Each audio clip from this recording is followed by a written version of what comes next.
Sumala ni Pablo makaigsunan, gidescribe niya nga daw kining atong lawas sama lang sa payag. Kita na ba mo payag? Unsay sagara kasabtan o unsay description ninyo sa usa ka payag? Kung ato kag mga kabukiran, makakita kag daghang payag dito. Sa ato pa, ato masabtan nga daw payag o mga temporaryo lang. Kaya pwedeng anytime, pwede siyang magabok, maguba, dali na siyang lumpagon makaigsunan tungod kay payag. O payag makaigsunan, siguro ang payag sumala sa atong nasabtan, dili sa konkrito, kahoy. Amen? Ang sagara nga puste, round timber. Nabay payag na konkrito, hindi na siguro na payag, no? Siguro sa mga dato ba, minsan siya nga, mo ni payag na mo, pero para na to mansyon na. Pero tinuod nga payag na temporaryo na yun na siya na kapaulayan lang, o niya sa ang dingding, o niya walay alkuba, walay maayong hitsura. Mato ni Pablo makaigsunan, nasayod kita nga inig kaguba na nining atong gipuy-an nga payag. Dinhi sa yuta nga mao ang atong lawas. Unsa di ay ning atong lawas? Ang tao sobraan ra kay ta kapangga sa atong lawas, wa man koy sala nga palanggaon nato ni. Pero kung imong sabton payag ra dinis mata sa Dios. Are you with me? Grabe tag panahon sa atong lawas. Luguran yun na itong maayo. Grabe ninyo, bisan pag ikapila ka maligo sa kadlaw, ang lugod gali gyapon, hugawas gyapon guling. Amen? Wala tayo ikapanginambog ani atong lawas, payag ra yun ni makaigsunan, abot pasabot, dali raning magsakit, dali raning ubhon, dali lang hilantan, doktor gani hilantan mang gani. Tinood? Doktor gali, mag-cancer man gali. Wala tayo ikapanginambog aning atong lawas. Payag ra yun ni makaigsunan. Nga kining atong lawas, dali raning mapukan. Unya, tanaw ni mong dagat sa kapanahonan karon makaigsunan, makaingon ka nga, di na angay kumpiyansaan tungod kay matod nila ang mga kriminalidad karon bisag asa. Pwedeng maayon nimong lakaw-lakaw, tawar ko ng mga balita karon nang inabuhi ang usa ka rider kay nay anak nga gibuhi kay single father. In good faith siya nga nang inabuhi para sa iyang pamilya na siya pasayro gisak gikarga nang yawat nga nakikita o niya sa kalit gidunggab gipatay giilo pang motor. Kinsa ko'y magdahom nga dito ra sa kuto. Ingon ana nakangilad ang kalibutan. Ang Bible nagsulti sa John 10 verse 10 ng kawatan miyan nila pagpatay, paglaglag o pagpangawat. Apan si Kristo miyani aron sa paghatag nato og abundansyang kinabuhi. Unsay trabaho ni sa kaway nga maong yawa?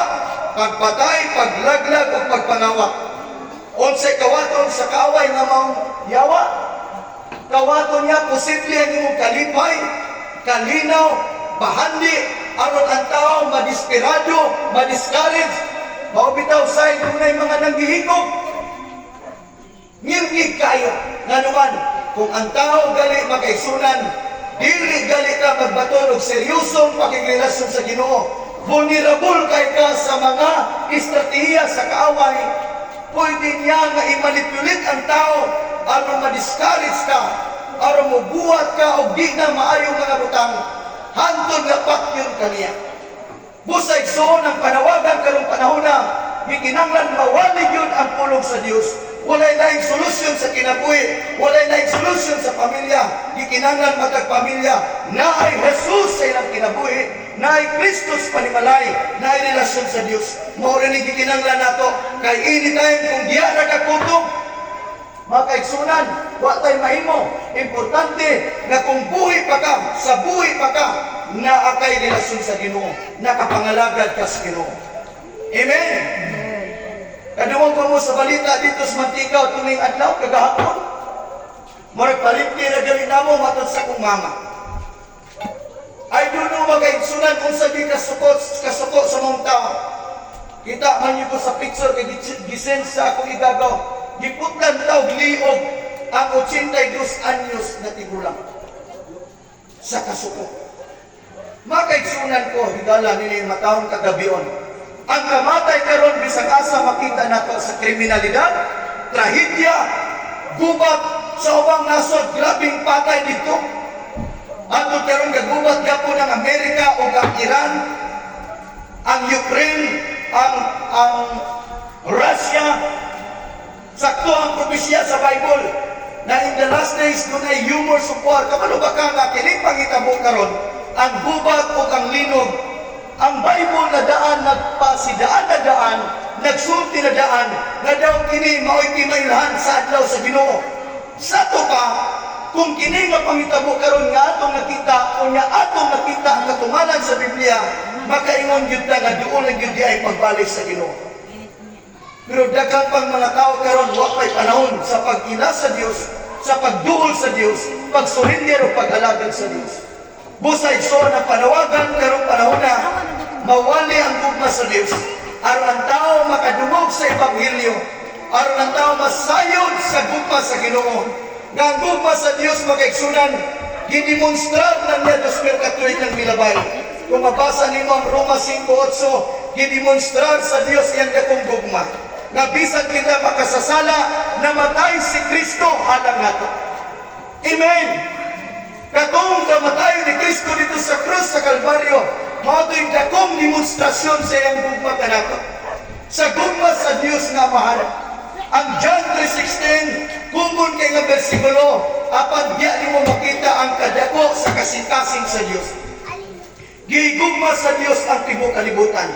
Og tungod niya na gihatag ang iyang bugtong anak. Kinsa ka bugtong anak? Mao si Kristo. Amen.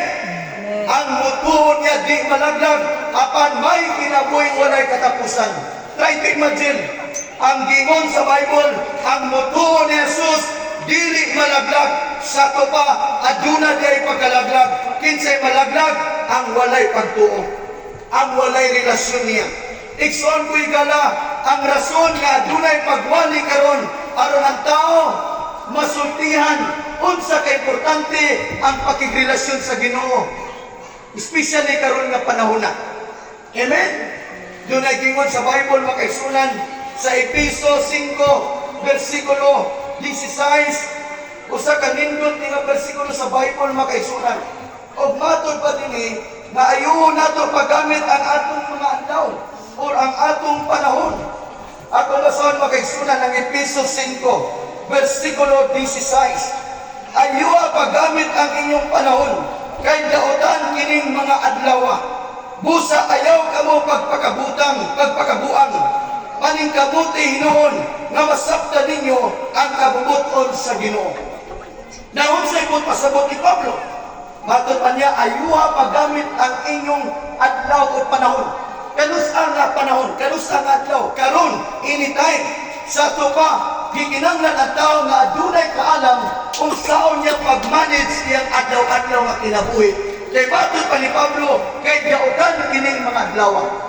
Nganong dautan matungod kay matag adlaw nga tanan, gawas nga wa ta masayod sa unahan. Adunay pagkadautan sa matag adlaw. Unsay mo pasabot tungod kay dunay mga tentasyon, adunay kalisdanan, adunay pagpanginanglan, kay posible ba ka ang tao pag ngay pagsulay, dili ka overcome? Or ka ang tao pag dunay pagsulay, ang tao mausap ng iyang paminsar, posible ang tao muhimog mga di maayong desisyon. Busa makaigsunan kung doon may krisis, kabalo ba kaon sa pangitabo karon nato sa atong nasod? Doon mga tao nga mingon, Pastor, libog na ko karon. Tungod kay, grabe naman kamahal ang crudo. May mahal naman po, may mahal na po kung gasolina. Negative na kayo ang ilang konklusyon. Ang ilang ununa, may panalang kunog, mauni o mauna. Makaigsunan, matag-ad lang nga tanan. Dunay mga di maayong panghitabo. Apan, kung naakay klarong relasyon sa Ginoo, naakay klarong pag-ila sa Ginoo, ako mayon kanimo, ang Diyos andam siya, mutabang, manalipod, musangkap, mulikon ka na. Amen. Kaya nga naman ang Diyos sama siya samahan, labaw pa samahan, labaw pa ginikanan. Walay ginikanan makaigsunan nga naguna-una o di may butang siyang pamilya o siyang anak. Palangga kayo ta sa itong ginikanan, labaw pa ni Ana ang pagpangga sa Diyos ka natin. Amen. Atong palagpagan daw si Lord Jesus nga anak makaigsunan. Nagtunad-tunad ay tulog ka butang na gusto na kong ibilin ka ninyo. Na maghisgot kita karon makaigsunan sa kabilinhon sa kinabuhi, nga daw ang kinabuhi sama lang sa payag, nga anytime pwede ning madugta, pwede ning magubakid sa maraman sa payag. Makaigsunan, kung sa may amay na itong pagabuhaton karong panahon nga daw nasayin kita nga daw sa maraman na kita sa payag. Makaigsunan ko sa kabutang nga angay nimong buhaton. Unang butang makaigsunan, ang pagbaton o seryosong pagtuo sa Diyos. Amen? Nga naman kay ang pagtuo sumala sa Bible makaigsunan, makahimo ni sa pagmando sa bukid ngadto sa kadagatan. Wow. Mao din ay gahom sa pagtuo. Sa Jesus mismo nagingon, kung doon ay pagtuo sama sa liso sa mustasa, makahimo ka mo sa pagmando sa bukid na mubalin ngadto sa kadagatan. Sato pa ang pagtuo makaigsunan, makahimog milagro kanato. Ang pangutana karon, unsa nga klase nga pagtuo? Unsaon nato pag-obtain sa pagtuo? Matod sa Roma 10:17, ang pagtuo nagaabot gikan sa pagpamati sa pulong sa Dios. Faith cometh by hearing, upon hearing the word of the Lord. So ang pagtuo nga angay nimong batunan, kanang pagtuo nga gikan siyang pulong. Dili lang na itong pagtuo nga mayon ka nga, miingon man si Lolo, miingon man si Lula, katigulangan nato ka pagtuo. Dakog kalainan ang pagtuo nga gikan sa pulong sa Dios. Amen. Kaya ang pagtuo nga gikan sa pulong sa Dios makaigsunan, mao ning pagtuo nga nagluwas ka nato. Matod sa Efeso 2:8, naluwas ka mo tungod sa grasya diha sa inyong pagtuo o dili ini tungod sa inyong buhat apan gasa kini sa Dios aron walay makapanghilambog niini. Unsa ang kaluwasan? Grasya. Unsa man ang grasya? Gitawag sa English of unmerited favor. Wala ka na ning kamot aron maluwas.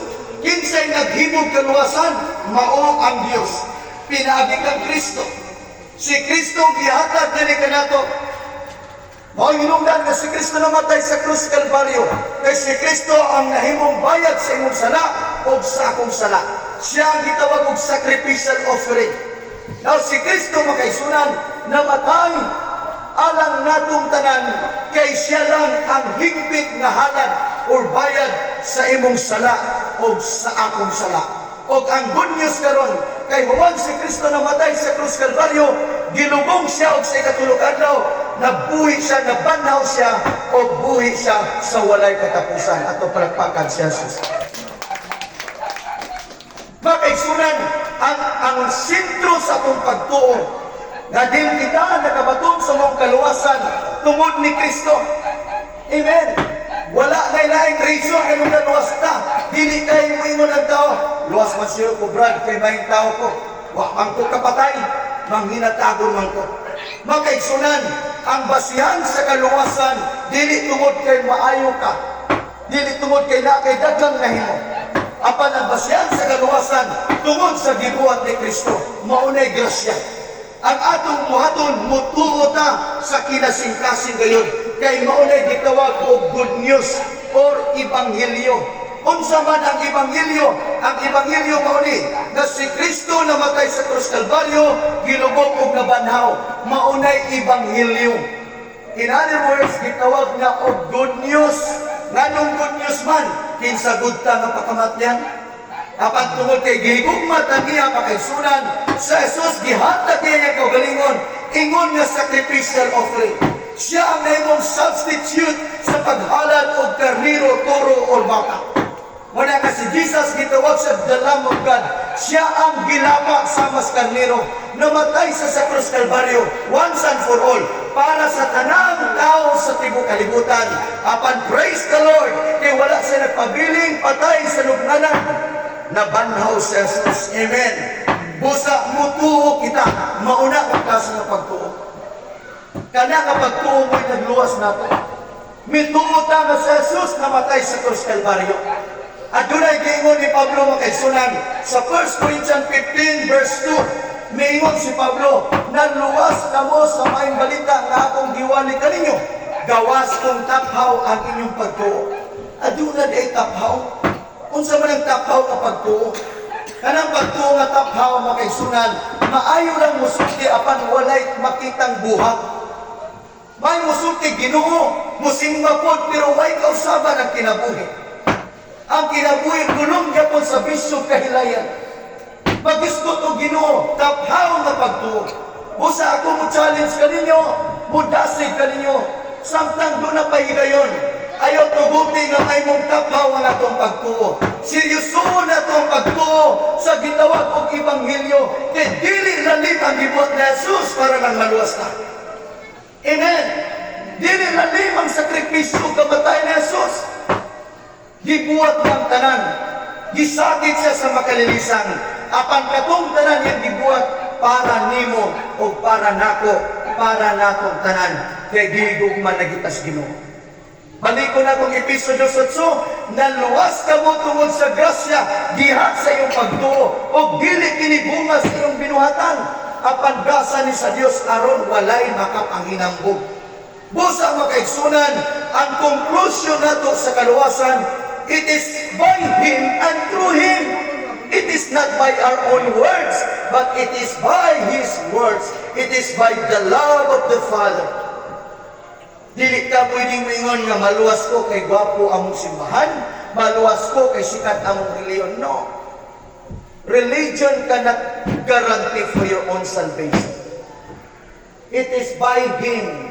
It is through Jesus Christ na kita makabaton o hingpit nga kagawasan o kaluwasan at halatakan si Lord.